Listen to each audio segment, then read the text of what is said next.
ನಮಸ್ತೆ ಬಲಿಷ್ಠ ಭವ್ಯ ಭಾರತದನಗಳೇ. ಅಶ್ವವೇಗ ವಾಹಿನಿಯ ರಾಷ್ಟ್ರದೇವೋಭವ ಕಾರ್ಯಕ್ರಮಕ್ಕೆ ಸ್ವಾಗತ ಸುಸ್ವಾಗತ. ಇವತ್ತು ಸ್ವಲ್ಪ ಕ್ಷಾತ್ರ ಪ್ರಜ್ಞೆಯ ಬಗ್ಗೆ ಮಾತಾಡೋಣ ಅಂತಂದ್ಬಿಟ್ಟು. ಏನಾಗಿದೆ ಅಂತಂದರೆ ನಮಗೆಲ್ರಿಗೂ ಕೂಡ ಈ ಕ್ಷಾತ್ರ ಪ್ರಜ್ಞೆ ಅಂತನ್ನೋದ್ರ ಬಗ್ಗೆ ಒಂದು ಪ್ರಜ್ಞೆನೇ ಇಲ್ದಂಗೆ ಆಗ್ಬಿಟ್ಟಿದೆ. ಪ್ರಜ್ಞೆ ತಪ್ಪೋಗ್ಬಿಟ್ಟಿದ್ದೀವಿ ಅಂತಲೇ ಹೇಳ್ಬೋದು. ಯಾರೇನೇ ಅಂದರೂ ಸರಿ ಅನ್ನಿಸ್ಕೊಳ್ತೀವಿ, ಯಾರೇನೇ ನಮ್ಮ ಬಗ್ಗೆ ತಪ್ಪಾಗಿ ಮಾತಾಡಿದ್ರು ಸರಿ ಅನ್ನಿಸ್ಕೊಳ್ತೀವಿ, ಯಾರು ಬಂದು ನಮ್ಗೆ ಹೊಡೆದ್ರು ಹೊಡೆಸ್ಕೊತೀವಿ, ಬಡಿದ್ರು ಬಡಿಸ್ಕೊತೀವಿ, ನಮ್ಮವ್ರನ್ನ ಚೇಡಿಸಿದ್ರು ಸುಮ್ಮನೆ ಇರ್ತೀವಿ, ನಮ್ದೇನಾದ್ರು ಕಿತ್ಕೊಂಡು ಹೋದ್ರೂ ಕೂಡ ಸುಮ್ಮನೆ ಇರ್ತೀವಿ. ಏನಾಗಿದೆ ನಮಗೆಲ್ಲ? ಏನಾಗಿದೆ ಅಂತನ್ನೋದನ್ನು ಯೋಚನೆ ಮಾಡಬೇಕು. ನಮ್ಮಲ್ಲಿ ನಮ್ಮ ವೇದಗಳ ಕಾಲದಲ್ಲೇ ಕೊಟ್ಟುಬಿಟ್ಟಿತ್ತು ಏನು ಅಂತಂದರೆ ಕ್ಷಾತ್ರ ಇರಬೇಕು ಅಂತ. ಕ್ಷಾತ್ರ ಅಂತಂದರೆ ಕ್ಷತ್ರಿಯನ ವೀರತನ, ಧೀರತನ, ಶೂರತನ ನಮ್ಮಲ್ಲಿ ಇರಬೇಕು ಅಂತನ್ನೋದನ್ನು ನಮಗೆ ವೇದಗಳ ಕಾಲದಲ್ಲಿ ಕೊಟ್ಟುಬಿಟ್ಟಿದ್ದಾರೆ. ನಾವು ಅದನ್ನು ಪರಿಪಾಲನೆ ಮಾಡ್ತಾ ಇದ್ದೀವಾ? ಇಲ್ಲ, ಖಂಡಿತವಲ್ಲೂ ನಾವು ಯಾರೂ ಪರಿಪಾಲನೆ ಮಾಡ್ತಾ ಇಲ್ಲ. ಅದನ್ನೇನಾದ್ರು ಪರಿಪಾಲನೆ ಮಾಡ್ತಾ ಇತ್ತು ಅಂತಂದರೆ ನಮಗೆ ಸಾವಿರಾರು ವರ್ಷಗಳ ಕಾಲ ಬೇರೆ ಬೇರೆ ವಿದೇಶಿಯರು ಬಂದು ನಮ್ಮನ್ನು ಆಳುವಂತಹ, ಅವರಿಂದ ಆಳಿಸಿಕೊಳ್ಳುವಂತಹ ದರಿದ್ರ ನಮಗೆ ಬೇಕಾಗಿರಲಿಲ್ಲ. ಏನು ಮಾಡಿದ್ವಿ ನಾವೆಲ್ಲರೂ? ಅವರು ಬಂದು ನಮ್ಮ ಮೇಲೆ ದಬ್ಬಾಳಿಕೆ ಮಾಡಿದ್ರು ಮಾಡಿಸ್ಕೊಂಡ್ವಿ, ನಮ್ಮ ಮೇಲೆ ದುರಾಚಾರ ಮಾಡಿದ್ರು ಮಾಡಿಸ್ಕೊಂಡ್ವಿ, ಅನಾಚಾರ ಮಾಡಿದ್ರು ಮಾಡಿಸ್ಕೊಂಡ್ವಿ, ಅತ್ಯಾಚಾರ ಮಾಡಿದ್ರು ಮಾಡಿಸ್ಕೊಂಡ್ವಿ. ಬರೀ ಮಾಡಿಸ್ಕೊಳ್ಳೋದೇ ಆಯ್ತೇ ಹೊರತು ನಮಗೆ ಅವರಿಗೆ ತಿರುಗಿ ಒಡೆದು ಓಡಿಸ್ಬೇಕು ಅನ್ನೋಂಥ ಪ್ರಜ್ಞೆ ನಮಗೆ ಬರಲೇ ಇಲ್ಲ. ಅದೇನೋ ಹೇಳ್ತಾ ಇರ್ತಾರಲ್ಲ, ವೇದ ಓದೋಕ್ಕೆ ಬದನೆಕಾಯಿ ತಿನ್ನೋಕ್ಕೆ ಅಂತ. ಸೊ ನಾವು ಅದನ್ನು ತುಂಬ ಚೆನ್ನಾಗಿ ಮಾಡಿದ್ವಿ, ವೇದವನ್ನು ಓದಿದ್ವಿ. ಆದರೆ ಆ ವೇದದಿಂದ ಬಂದಂತಹ ವಿಚಾರಧಾರೆಗಳನ್ನು ನಮ್ಮ ಮನಸ್ಸಲ್ಲಿ ಮತ್ತು ನಮ್ಮ ಮೈಮನಗಳಲ್ಲಿ ಅದನ್ನು ರೂಢಿಸ್ಕೊಳ್ಳಿಲ್ಲ. ಬದನೆಕಾಯಿ ಮಾತ್ರ ಚೆನ್ನಾಗಿ ತಿಂತಾ ಇರ್ತೀವಿ ಅಲ್ವಾ? ಬದನೆಕಾಯಿ ತುಂಬ ಚೆನ್ನಾಗಿ ತಿಂತೀವಿ. ಬದನೆಕಾಯಿನು ಹಾಗಲಕಾಯಿ, ಈ ಕಾಯಿ, ಆ ಕಾಯಿ, ಆ ಕಾಯಿ ಎಲ್ಲ ಕಾಯಿ ತಿಂತೀವಿ. ಆದರೆ ವೇದದಿಂದ ಬಂದಂತಹ ಈ ನಾವು ಜೀವನದಲ್ಲಿ ಯಾವ ರೀತಿ ಬದುಕಬೇಕು, ಬಾಳಬೇಕು, ನಮಗೆ ಎಂತೆಂಥ ಸಂದರ್ಭದಲ್ಲಿ ಎಂತೆಂಥ ವಿಚಾರಗಳಲ್ಲಿ ನಾವು ಯಾವ ರೀತಿ ಇರಬೇಕು ಅನ್ನೋಂಥದ್ದನ್ನು ಬಹಳ ಚೆನ್ನಾಗಿ ಕೊಡ್ಬಿಟ್ಟಿದ್ದಾರೆ. ಅದನ್ನು ಯಾವುದಾದ್ರೂ ನಾವು ಅರ್ಥ ಮಾಡಿಕೊಂಡು ನಮ್ಮ ಜೀವನದಲ್ಲಿ ಅಳವಡಿಸ್ಕೊಂಡಿದ್ದೀವ? ತುಂಬ ತುಂಬ ತುಂಬ ತುಂಬ ಕಡಿಮೆ.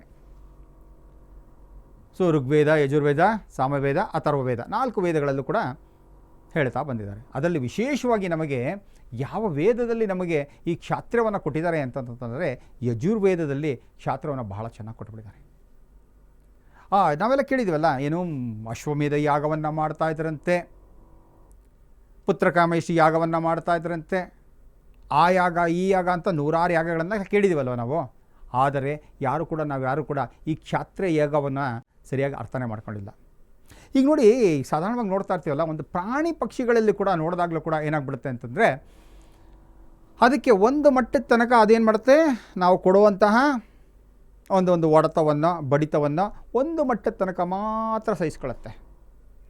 ಅದೇ ತನ್ನ ಪ್ರಾಣಕ್ಕೆ, ತನ್ನ ಉಳಿವಿಗೆ ಯಾವಾಗ ಅದಕ್ಕೆ ಒಂದು ಸಂಚಕಾರ ಬರುತ್ತೆ ಅಂತ ಗೊತ್ತಾಗಿದ ತಕ್ಷಣ ಏನು ಮಾಡುತ್ತೆ ಗೊತ್ತಾ?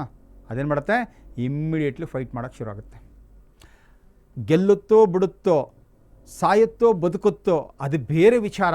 ಆದರೂ ಕೂಡ ಅದೇನು ಮಾಡುತ್ತೆ, ತನ್ನ ಜೀವ ರಕ್ಷಣೆಗೋಸ್ಕರ, ತನ್ನ ಆತ್ಮರಕ್ಷಣೆಗೋಸ್ಕರ ಏನು ಮಾಡುತ್ತದು, ಫೈಟನ್ನು ಮಾಡ್ತಾ ಹೋಗುತ್ತೆ, ಹೋರಾಡ್ತಾ ಹೋಗ್ತಾ ಇರುತ್ತೆ. ಸೊ ಈ ರೀತಿ ಹೋರಾಡ್ತಾ ಏನು ಮಾಡುತ್ತೆ, ತನ್ನ ಉಳಿವನ್ನು ತಾನು ಗಳಿಸ್ಕೊಂಡ್ಬಿಡುತ್ತದು. ಬಟ್ ನಾವು ಮನುಷ್ಯರಾಗಿರೋಂಥವ್ರು, ಭಾರತೀಯರಾದಂಥವ್ರು ನಾವು ಅದನ್ನು ಬೆಳೆಸ್ಕೊಳ್ತಾ ಇದ್ದೀವಾ? ಖಂಡಿತವಾಗಲೂ ಬೆಳೆಸ್ಕೊಳ್ತಾ ಇಲ್ಲ. ಸೊ ಹಾಗಾಗಿಯೇ ಅವತ್ತೇ ಕೊಟ್ಬಿಟ್ಟಿದ್ದಾರೆ ನಮ್ಮ ಯಜುರ್ವೇದದಲ್ಲಿ, ಕ್ಷಾತ್ರವೀರ್ಯ ಬ್ರಹ್ಮ ತೇಜಸ್ಸನ್ನು ಪ್ರತಿಯೊಬ್ಬರು ಕೂಡ ಬೆಳೆಸ್ಕೋಬೇಕು ಅಂತ ಅನ್ನೋದನ್ನು ಅವತ್ತೇ ಹೇಳಿಬಿಟ್ರು. ಸೊ ನಾವು ಅದನ್ನು ಬೆಳೆಸ್ಕೊಳ್ತಾ ಇದ್ದೀವಾ? ಖಂಡಿತವಲ್ಲೂ ಬೆಳೆಸ್ಕೊಳ್ತಾ ಇಲ್ಲ. ಸೊ ಯಜುರ್ವೇದದಲ್ಲಿ ಏನು ಬಿಡ್ತಾರೆ, ಧನುರ್ವೇದ ಅಂತ ಬರುತ್ತೆ. ಧನುರ್ವೇದ ಅಂತ ಬಂದಾಗ ಆ ಧನುರ್ವೇದ ಅಂತಂತ ಏನದು, ಅದು ನಮ್ಮ ಜೀವನದಲ್ಲಿ ನಾವು ಯಾವ ರೀತಿಯಾಗಿ ನಮ್ಮ ಅಸ್ತಿತ್ವವನ್ನು ಉಳಿಸ್ಕೋಬೇಕು, ಕ್ಷಾತ್ರವನ್ನು ಬೆಳೆಸ್ಕೋಬೇಕು, ಹೋರಾಟವನ್ನು ಮಾಡಬೇಕು, ನಮ್ಮ ಉಳಿವಿಗಾಗಿ ಮತ್ತು ನಮ್ಮಂಥವ್ರ ಅಂದರೆ ನಮ್ಮನ್ನು ನಂಬಿದಂಥವ್ರನ್ನು ಉಳಿವಿಗೋಸ್ಕರ, ನಮ್ಮ ಆಚಾರ ವಿಚಾರ, ನಮ್ಮ ಪದ್ಧತಿಗಳಿಗೋಸ್ಕರ, ರೀತಿ ನೀತಿಗಳಿಗೋಸ್ಕರ ಎಲ್ಲದರನ್ನು ಕೂಡ ಉಳಿಸ್ಕೊಳ್ಳೋವಂಥದ್ದು ಯಾರ ಆದ್ಯ ಕರ್ತವ್ಯ ಆಗಿರುತ್ತೆ? ನಮ್ಮ ಕರ್ತವ್ಯ ಆಗಿರುತ್ತೆ. ನಮ್ಮ ಪ್ರಕೃತಿಯನ್ನು ಕಾಪಾಡ್ಕೊಳ್ಳೋವಂಥದ್ದು ಯಾರ ಕರ್ತವ್ಯ ಆಗಿರುತ್ತೆ? ನನ್ನ ಕರ್ತವ್ಯ ಆಗಿರುತ್ತೆ. ನನ್ನ ಬಂಧು ಬಳಗವನ್ನು ಕಾಪಾಡ್ಕೊಳ್ಳೋವಂಥದ್ದು ಯಾರ ಕರ್ತವ್ಯ ಆಗಿರುತ್ತೆ? ನನ್ನ ಕರ್ತವ್ಯ ಆಗಿರುತ್ತೆ ಅಲ್ವಾ? ಸೊ ಹಾಗಾಗಿ ಪ್ರತಿಯೊಂದನ್ನು ಕೂಡ ಗಳಿಸ್ಕೋಬೇಕು, ಉಳಿಸ್ಕೋಬೇಕು ಅಂತಂದಾಗ ನಾವು ಹೋರಾಡಲೇಬೇಕು. ಆ ಹೋರಾಟ ಮನೋಭಾವವನ್ನು ನಾವು ಪ್ರತಿಯೊಬ್ಬರಲ್ಲೂ ಕೂಡ ತರ್ತಾ ಹೋಗಬೇಕಾಗತ್ತೆ. ಹಾಗಾಗಿ ಈ ರಕ್ಷಣಾತ್ಮಕ ಪ್ರಜ್ಞೆ ಏನಿರುತ್ತಲ್ಲ, ಈ ಪ್ರಾಣಿಗಳಲ್ಲೇ ಇಷ್ಟು ಬಂದಾಗ ನಮ್ಮಲ್ಲೂ ಕೂಡ ಆ ರಕ್ಷಣಾತ್ಮಕ ಪ್ರಜ್ಞೆ ಇರಲೇಬೇಕಲ್ವಾ. ಸೊ ಆ ರಕ್ಷಣಾತ್ಮಕ ಪ್ರಜ್ಞೆಯನ್ನು ಬೆಳೆಸ್ಕೊಳ್ಳೋಕ್ಕೋಸ್ಕರ ಯಜುರ್ವೇದದಲ್ಲಿ ತುಂಬ ಚೆನ್ನಾಗಿ ಕೊಟ್ಬಿಟ್ಟಿದ್ದಾರೆ. ಏನೇನು ಅಂತಂದಾಗ ಅದನ್ನು ಹೇಳ್ತಾ ಹೋಗುತ್ತದೆ. ಯಜುರ್ವೇದ ಅನ್ನೋಂಥದ್ದು ಸುಮ್ಮನೆ ತಿಳ್ಕೊಳ್ಳೋಂಥ ವಿಚಾರ ಅಲ್ಲ, ಅದು ಕರ್ಮಕಾಂಡೀಯವಾದದ್ದು ಮತ್ತು ಕ್ರಿಯಾತ್ಮಕವಾದದ್ದು ಅಂತಲೂ ಕೂಡ ಹೇಳ್ಬೋದು. ಅದನ್ನು ಯಜುರ್ವೇದವನ್ನು ಕರ್ಮಕಾಂಡೀಯವಾದ ಮತ್ತು ಕ್ರಿಯಾತ್ಮಕ ವೇದ ಅಂತಂತಲೂ ಕೂಡ ಕರೀತಾ ಇರ್ತಾರೆ. ಏನು ಅಂತಂತಂದರೆ ಜೀವನದಲ್ಲಿ ಯಾವುದೋ ಒಂದು ರೀತಿಯಾದಂಥ ಒಂದು ಆಪತ್ತು ವಿಪತ್ತು ಬಂದಾಗ ಏನು ಮಾಡಬೇಕಾಗುತ್ತೆ, ನಾವು ಅದರ ವಿರುದ್ಧವಾಗಿ ಹೋರಾಡಬೇಕು, ಅದನ್ನು ಜಯಿಸಬೇಕು, ನಮ್ಮತನವನ್ನು ನಾವು ಉಳಿಸ್ಕೋಬೇಕು, ನಮ್ಮರನ್ನು ನಾವು ಪ್ರೊಟೆಕ್ಷನ್ ಮಾಡಬೇಕು, ಅಂದರೆ ರಕ್ಷಣೆ ಕೊಡ್ತಾ ಹೋಗಬೇಕು. ಇದೆಲ್ಲವನ್ನು ಕೂಡ ಮಾಡುವಂಥದ್ದು ನಮಗೆ ಯಜುರ್ವೇದದಲ್ಲಿ ತುಂಬ ಚೆನ್ನಾಗಿ ಹೇಳ್ಬಿಟ್ಟಿದೆ. ಈ ಧನುರ್ವೇದದಲ್ಲಿ ತುಂಬ ಚೆನ್ನಾಗಿ ಹೇಳ್ಬಿಟ್ಟಿದೆ. ಧನುರ್ವೇದವನ್ನು ಯಾಕೆ ಕಲಿಬೇಕು, ನಿಮ್ಮವರನ್ನು, ನಿನ್ನವರನ್ನು ಹಾಗೂ ನಿನ್ನನ್ನು ನೀನು ಕಾಪಾಡಿಕೊಳ್ಳಲಿಕ್ಕೋಸ್ಕರ ಅಂತ ಹೇಳ್ತಾ ಇರ್ತಾರೆ. ಹಾಗೆ ನೋಡೋಕೆ ಹೋದಾಗ ಈ ವೇದಗಳಲ್ಲಿ ಏನೇನು ಬರ್ತಾ ಇರುತ್ತೆ ಅಂದರೆ, ಋಗ್ವೇದ ಏನು ಹೇಳುತ್ತೆ ಅಂದರೆ ನಮಗೆ ಪ್ರಾರ್ಥನಾತ್ಮಕವಾದದ್ದನ್ನು ಹೇಳುತ್ತೆ. ಅಂದರೆ ಭಗವಂತ ಅಂದರೆ ಏನು, ಪ್ರಕೃತಿ ಅಂದರೆ ಏನು, ಅದರ ವಿಶೇಷತೆಗಳೇನು, ಅದರಿಂದ ನಾವು ತಿಳ್ಕೊಳ್ಳೋಂಥದ್ದೇನು, ಅದರಿಂದ ಪಡ್ಕೊಳ್ಳೋಂಥದ್ದೇನು, ಇದೆಲ್ಲರ ಜ್ಞಾನವನ್ನು ಕೊಡುವಂಥದ್ದು ಋಗ್ವೇದ ಆಗುತ್ತೆ.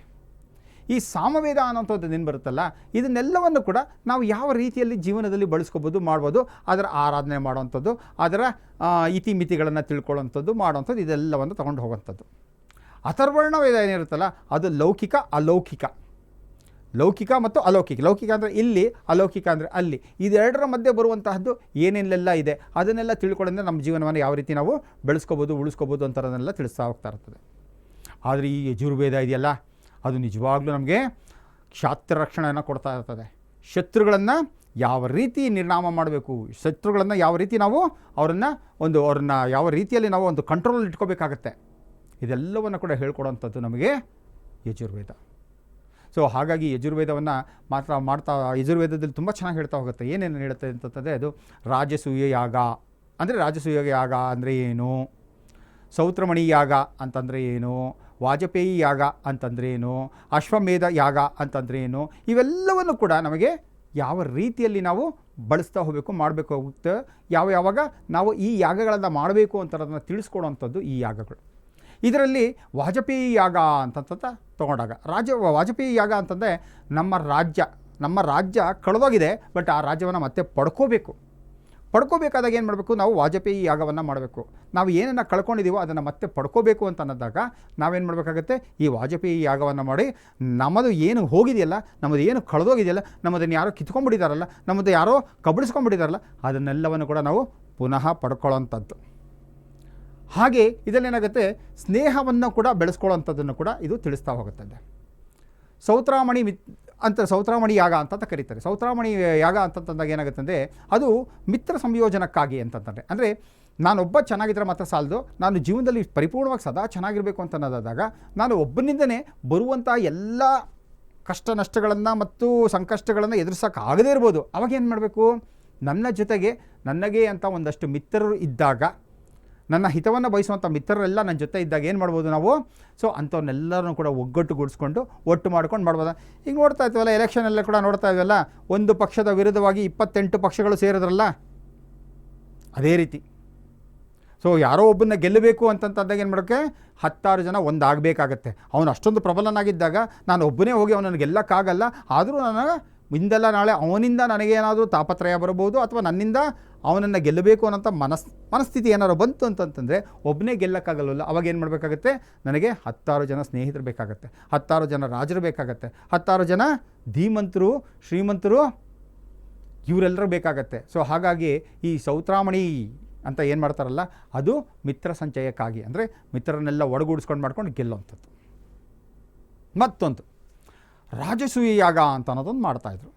ರಾಜಸೂಯ ಯಾಗ ಅಂತ ಯಾಕೆ ಮಾಡ್ತಾಯಿದ್ರು ಅಂತಂದರೆ, ಈಗ ನಾವು ನೋಡ್ತಾ ಇರ್ತೀವಲ್ಲ, ಯಾವುದೋ ಒಂದು ಹೊಸ ಪಾರ್ಟಿ ಬಂತು ಅಂತಂದರೆ ಬೆಂಗಳೂರಲ್ಲೋ ಕರ್ನಾಟಕದಲ್ಲೋ ಅಥವಾ ಭಾರತದಲ್ಲೋ ಯಾವುದೋ ಒಂದು ಹೊಸ ಪಾರ್ಟಿ ಬಂತು ಅಂತಂದರೆ ಅವ್ರು ಏನು ಮಾಡ್ತಾರೆ, ಸಿಕ್ಕಾಪಟ್ಟೆ ಪೇಪರ್ ಅಡ್ವರ್ಟೈಸ್ಮೆಂಟು, ಟಿ.ವಿ ಅಡ್ವರ್ಟೈಸ್ಮೆಂಟು, ಈಗಂತೂ ಬಿಟ್ಬಿಡಿ, ಈಗೆಲ್ಲ ಎಲೆಕ್ಟ್ರಾನಿಕ್ ಮೀಡಿಯಾದಲ್ಲಿ ಬೇಕಾದಷ್ಟು ಬಂದುಬಿಟ್ಟಿದೆಯಲ್ಲ. ಸೊ ಅದರ ಮೂಲಕ ಅನೇಕ ರೀತಿಯಲ್ಲಿ ನಾನೂ ಒಬ್ಬ ರಾಜನಾಗಿ ಬರ್ತಾ ಇದ್ದೀನಿ, ಅಂದರೆ ಒಬ್ಬ ಮಂತ್ರಿ ಆಗೋದಕ್ಕೋ ಅಥವಾ ಮುಂದೆ ಇನ್ನೇನೋ ಒಂದು ಆಗೋದಕ್ಕೆ, ಎಲ್ಲಿಗೆ ಪಾಲಿಟಿಕ್ಸ್ಗೆ ಬರ್ತಾ ಇದ್ದಂಗೆ ಏನು ಮಾಡ್ತಾರೆ, ಅವರು ಬಹಳ ವಿಜೃಂಭಣೆಯಿಂದ ಬರ್ತಾರೆ.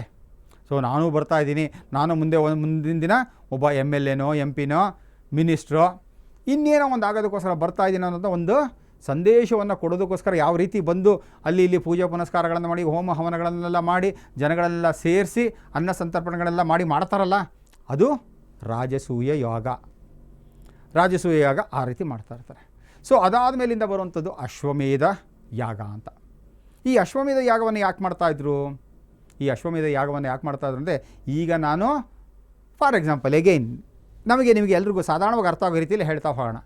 ಈಗ ನಾನು ಈ ರಾಜ್ಯದಲ್ಲಿ ಒಂದು ಪ್ರಬಲವಾದಂಥ ಒಂದು ಪಕ್ಷವನ್ನು ಸ್ಥಾಪನೆ ಮಾಡಿದೆ. ಈ ಪಕ್ಷವನ್ನು ಸ್ಥಾಪನೆ ಮಾಡಿ ಒಳ್ಳೆಯ ಕೆಲಸ ಕಾರ್ಯಗಳನ್ನು ಮಾಡಿ ಎಲ್ಲ ಮಾಡ್ಕೊಂಡು ಏನು ಮಾಡಿದೆ, ಈ ರಾಜ್ಯವನ್ನು ನಾನು ಗೆದ್ದಾಯಿತು, ಈ ರಾಜ್ಯದಲ್ಲಿ ನಾನು CM ಆಗಾಯಿತು.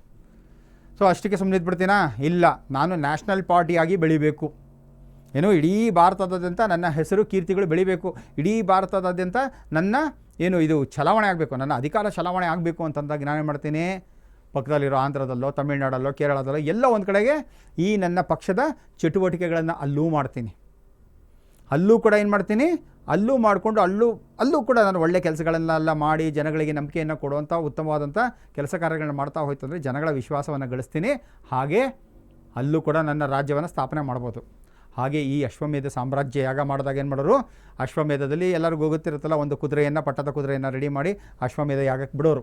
ಆ ಕುದುರೆ ಯಾವ ಜಾಗಕ್ಕೆಲ್ಲ ಹೋಗುತ್ತೋ ಆ ಜಾಗದಲ್ಲಿರುವಂಥ ಸಾಮಂತ ರಾಜರುಗಳೆಲ್ಲ ಏನು ಮಾಡಬೇಕಾಗುತ್ತೆ, ಕಪ್ಪ ಕಾಣಿಕೆಯನ್ನು ಕೊಟ್ಟು, ಸ್ವಾಮಿ ನಾನು ನಿಮ್ಮ ಜೊತೆ ಯುದ್ಧ ಮಾಡಲ್ಲ, ಈ ರಾಜ್ಯನ ಕೂಡ ನೀವೇ ಆಳಿ, ಆದರೆ ನಮ್ಮ ಪಾಡಿಗೆ ನಮಗೆ ಇಲ್ಲಿ ಅಲ್ಪ ಸ್ವಲ್ಪ ನಡೆಸ್ಕೊಳ್ಳೋಕ್ಕೆ, ನಮ್ಮ ಸಾಮ್ರಾಜ್ಯ ನಡೆಸ್ಕೊಳ್ಳೋಕೆ ನಮಗೆ ಬಿಡಿಬಿಡಿ ಅಂತ ಹೇಳಿತ್ತು. ಯಾರಾದರೂ ಆ ಅಶ್ವವನ್ನು ಕಟ್ಟಿ ಹಾಕಿ, ಆಯಿತು ನಾನು ನಿನಗೆ ಚಾಲೆಂಜ್ ಮಾಡ್ತೀನಿ, ನಿನಗಿನ ನಾನು ಬಲವಂತ, ಧೀಮಂತ, ವೀರ, ಹಾಗೆ ಶೂರ, ಧೀರ ಅಂತ ಬಂದ್ಕೊಂಡ್ರೆ ಅವಾಗೇನಾಗುತ್ತೆ, ಈ ರಾಜನಿಗೂ ಆ ರಾಜನಿಗೂ ಯುದ್ಧ ಆಗ್ತಾ ಇರುತ್ತೆ. ಯುದ್ಧ ಆಗಿ ಯಾರು ಗೆಲ್ತಾರೋ ಅವ್ರಿಗೇನೆ. ಸೊ ಸಾಧಾರಣವಾಗಿ ಅಶ್ವಮೇಧ ಮಾಡಬೇಕು ಅಂತಂದಾಗ ಆ ರಾಜರೇನು ಸಾಧಾರಣವಾಗಿರೋದಿಲ್ಲ, ಅವರು ಮಹಾವೀರರಾಗಿರ್ತಾರೆ, ಧೀರರಾಗಿರ್ತಾರೆ, ಶೂರರಾಗಿರ್ತಾರೆ, ಸಕಲ ಸಂಪನ್ನರಾಗಿರ್ತಾರೆ, ಸಕಲ ರೀತಿಯಲ್ಲೂ ಕೂಡ ಅವರು ಯುದ್ಧಕ್ಕೆ ಸನ್ನದ್ಧರಾಗಿರ್ತಾರೆ. ಅಂಥ ರಾಜರು ಮಾತ್ರ ಈ ರೀತಿ ಕ್ಷಾತ್ರ ವೀರ್ಯವನ್ನು ಮೆರಿತಾಯಿದ್ರು ಅಲ್ವಾ. ಸೊ ಹಾಗಾಗಿ ಏನಾಗುತ್ತೆ ಅಂದರೆ, ಈಗ ನಾವೇನು ಮಾಡ್ತೀವಿ, ನಾವು ಎಂಥ ಯಾಗದಲ್ಲಿದ್ದೀವಿ ಅಂತ ನೋಡಬೇಕು. ನಾವೆಲ್ಲ ಎಂಥ ಯಾಗದಲ್ಲಿದ್ದೀವಿ ಅಂತಂದರೆ ಭೋಗಯಾಗದಲ್ಲಿದ್ದೀವಿ. ಎಂಥ ಭೋಗಯಾಗದಲ್ಲಿದ್ದೀವಿ ಅಂತನ್ನೋದಾದರೆ, ದುಡಿದ್ನ 4 ಕಾಸು ದುಡಿದ್ನ, 4 ಕಾಸು ಸಂಪಾದನೆ ಮಾಡ್ದ, 2 ಹೊತ್ತು 3 ಹೊತ್ತು ತಿನ್ನ, ಮಲಗದ್ನ, 1-2 ಹೊಡ್ಸದ್ನ, ಮುಗಿತಾ, ಅಷ್ಟೇ. ಈ ಭೋಗಯಾಗದಲ್ಲಿ ಇದ್ದೇವೆ ಹೊರತು ನಾವು ಯಾರೂ ಕೂಡ ಕ್ಷಾತ್ರಯಾಗದಲ್ಲಿ ಯಾರೂ ಇಲ್ಲ. ರಾಜಸೂಯ ಯಾಗ ಖಂಡಿತವಲ್ಲೂ ಮಾಡ್ತಾ ಇಲ್ಲ. ಸೌತಾಮಣಿ ಯಾಗ ಖಂಡಿತವಲ್ಲೂ ಯಾರೂ ಮಾಡ್ತಾ ಇಲ್ಲ. ವಾಜಪೇಯಿ ಯಾಗ ಯಾರೂ ಮಾಡ್ತಾ ಇಲ್ಲ. ಹಾಗೆಯೇ ಅಶ್ವಮೇಧ ಯಾಗ ಇವತ್ತು ಮಾಡೋಕ್ಕೆ ಯಾರಿಗೂ ಧೈರ್ಯನೇ ಇಲ್ಲ, ಹಂಗಾಗ್ಬಿಟ್ಟಿದೆ. ಸೊ ಹಾಗಾಗಿ ಏನು ಹೇಳ್ತಾ ಇರ್ತೀವಿ ಅಂತಂದರೆ, ಆ ಪರಮಾತ್ಮ ಕೂಡ ಹೇಳ್ತಾ ಇರ್ತಾನೆ ಏನು ಅಂತಂದರೆ, ರುದ್ರ ಶಿವನಿಗೆ ಗೊತ್ತಿಲ್ಲದಿರೋಂಥ ವಿದ್ಯೆಗಳೇ ಇಲ್ಲ. ಆ ಶಿವ ಈ ಸಕಲ ವಿದ್ಯೆಗಳನ್ನು ನಮಗೆ ಕೊಟ್ಟಿದ್ದಾನೆ. ಆ ಸಕಲ ಈ ಒಂದು ಬರುವಂತಹ ಯಾವುದೇ ರೀತಿಯಾದ ಕಷ್ಟ ನಷ್ಟಗಳನ್ನು ಜಯಿಸುವಂಥ ಶಕ್ತಿ ಸಾಮರ್ಥ್ಯವನ್ನು ಕೊಡುವಂಥವನು ರುದ್ರ ಆಗಿರ್ತಾನೆ ಅಂತ ಹೇಳ್ತಾರೆ. ಹಾಗೆ ಯುದ್ಧವನ್ನು ಗೆಲ್ಲೋದಕ್ಕೆ, ಯುದ್ಧಕ್ಕೆ ಬೇಕಾಗಿರುವಂಥ ಸಕಲ ಕಲೆಗಳನ್ನು ಹೇಳಿಕೊಟ್ಟಂಥವನು ಯಾರು ಅಂತಾರೆ, ರುದ್ರ ಅಂತಂತ ಹೇಳ್ತಾರೆ. ಇದಕ್ಕೆ ಬೇಕಾಗಿರುವ ಎಲ್ಲ ರೀತಿಯಾದ ಆಯುಧಗಳನ್ನು ಬಳಸುವಂತಹ ಶಕ್ತಿ ಸಾಮರ್ಥ್ಯವನ್ನು, ವಿವೇಕವನ್ನು ಕೊಟ್ಟಿರುವಂಥವನು ಯಾರು ಅಂತನ್ನೋದರೆ ಈಗೇನು ರುದ್ರ ಆಗಿರ್ತಾನೆ. ಸೊ ಅದಕ್ಕೋಸ್ಕರ ಹೇಳ್ತಾ ಇರ್ತಾನೆ, ರುದ್ರ 2 ಕೈಗಳು ಅಂತಂದಾಗ, ಒಂದು ಕೈ ಬಲವನ್ನು ತೋರಿಸುತ್ತೆ, ಮತ್ತೊಂದು ಕೈ ಇಂದ್ರಿಯವನ್ನು ತೋರಿಸುತ್ತೆ. ಒಂದು ಕೈ ಕರ್ಮವನ್ನು ತೋರಿಸಿದ್ರೆ ಮತ್ತೊಂದು ಕೈ ವೀರ್ಯವನ್ನು ತೋರಿಸ್ತಾ ಹೋಗುತ್ತೆ. ಒಂದು ಕೈ ಕೆಲಸವನ್ನು ಮಾಡ್ತಾ ಇದ್ದರೆ ಮತ್ತೊಂದು ಕೈ ಏನು ಮಾಡುತ್ತೆ, ಪರಾಕ್ರಮವನ್ನು ತೋರಿಸ್ತಾ ಹೋಗ್ತಾ ಇರುತ್ತೆ ಅಂತ ಹೇಳ್ತಾರೆ. ಸೊ ಹಾಗಾಗಿ ನಾವೆಲ್ಲರೂ ಕೂಡ ಪರಾಕ್ರಮಶಾಲಿಗಳಾಗಬೇಕು. ಒಂದು ಕೈಯನ್ನು ಕೆಲಸಕ್ಕೋಸ್ಕರ ಬಳಸಿದ್ರೆ ಮತ್ತೊಂದು ಕೈಯನ್ನು ನಮ್ಮನ್ನು ನಾವು ಕಾಪಾಡ್ಕೊಳ್ಳೋಕ್ಕೋಸ್ಕರ ಏನಾದರೂ ಬಳಸ್ಕೋಬೇಕು. ಹಾಗಾಗಿ ಈ ಕ್ಷಾತ್ರ ಅನ್ನೋಂಥದ್ದು ಇದೆಯಲ್ಲ, ಇದು ಹಿಂಸೆಯನ್ನು ವೈಭವೀಕರಿಸೋದಲ್ಲ, ಹಿಂಸೆಯನ್ನು ಪ್ರಚೋದಿಸುವುದಲ್ಲ, ಹಿಂಸೆಯನ್ನು ಮಾಡುವುದಲ್ಲ. ಈ ಕ್ಷಾತ್ರ ಅನ್ನೋಂಥದ್ದು ಹಿಂಸೆಯನ್ನು ದಮನ ಮಾಡಲು. ಇದನ್ನು ಸಾವಿರಾರು ವರ್ಷಗಳ ಮುಂಚೆನೇ ನಮ್ಮ ರಾಜ ಮಹಾರಾಜರು ಸರಿಯಾಗಿ ಅರ್ಥ ಮಾಡ್ಕೊಂಡಿದ್ದಿದ್ರೆ ಎಲ್ಲರೂ ಒಟ್ಟಾಗಿ ಒಗ್ಗಟ್ಟಾಗಿ ಏನು ಮಾಡ್ಬೋದಾಗಿತ್ತು, ನಮ್ಮ ದೇಶದ ಮೇಲೆ ಬಂದಂಥ ದಾಳಿಕೋರರನ್ನು ಇವರಿಷ್ಟೂ ಜನ ಸೇರಿಕೊಂಡು ಹುಚ್ಚಿನಾಗಿ ಓಡಿಸ್ಬೋದಾಗಿತ್ತು. ಮಾಡಿದ್ರ ಇಲ್ಲ. ಆದರೆ ಏನಾಗ್ಬಿಡ್ತು, ರಾಜ ಮಹಾರಾಜರಲ್ಲಿ ತಮ್ಮಲ್ಲೇ ಇರುವಂತಹ ಆ ಒಂದು ಆ ಈಗೋನ ಇಟ್ಕೊಂಡು ಏನು ಮಾಡಿದ್ರು, ಬಂದವ್ರಿಗೆಲ್ಲನೂ ಕೂಡ ಈ ರಾಜನ ಕಂಡ್ರೆ ಆ ರಾಜನಿಗಾಗಲ್ಲ, ಆ ರಾಜನ ಕಂಡ್ರೆ ಮತ್ತೊಬ್ಬ ರಾಜನಿಗಾಗಲ್ಲ, ಅವನೇನಾದ್ರು ಬೇರೆ ಇವನು ಬಂತು ಅಂದರೆ ಅವನಿಗೆ ಇವನು ಸೇರಿಕೊಂಡು ನಮ್ಮ ರಾಜನ, ನಮ್ಮ ಸಹೋದರ ರಾಜನನ್ನೇ ಕೊಲ್ಲೋದಕ್ಕೆ, ಅವನನ್ನು ಜಯಿಸೋದಕ್ಕೆ ಬೇಕಾಗಿರೋಂಥ ಎಲ್ಲ ಸಕಲ ರೀತಿಯಲ್ಲೂ ಅವ್ರಿಗೆ ಸಹಾಯವನ್ನು ಮಾಡ್ಕೊಂಡ್ರು. ಇನ್ನು ಮುಂದೆ ಆದರೂ ನಾವು ಬುದ್ಧಿಯನ್ನು ಕಲಿಬೇಕು. ಹಾಗಾಗಿ ಆ ಭಾರತಾಂಬೆ ನಮ್ಮೆಲ್ರಿಗೂ ಕೂಡ ಈ ಒಗ್ಗಟ್ಟಿನ ಬುದ್ಧಿಯನ್ನು ಕೊಡಲಿ, ನಮ್ಮಲ್ಲಿ ಒಗ್ಗಟ್ಟಿನ ಬಲವನ್ನು ತರಲಿ. ನಾವು ನೀವೆಲ್ಲ ಸೇರಿಕೊಂಡು ರಾಷ್ಟ್ರವನ್ನು ರಾಷ್ಟ್ರದೈವವ ಅಂತ ಭಾವಿಸಿ ಬಲಿಷ್ಠ ಭವ್ಯ ಭಾರತವನ್ನು ಎಲ್ಲರೂ ಕಟ್ಟೋಣ. ಹಾಗಾಗಿ ಜೈ ಕನ್ನಡಾಂಬೆ, ಜೈ ಭಾರತಾಂಬೆ, ಜೈ ಹಿಂದ್.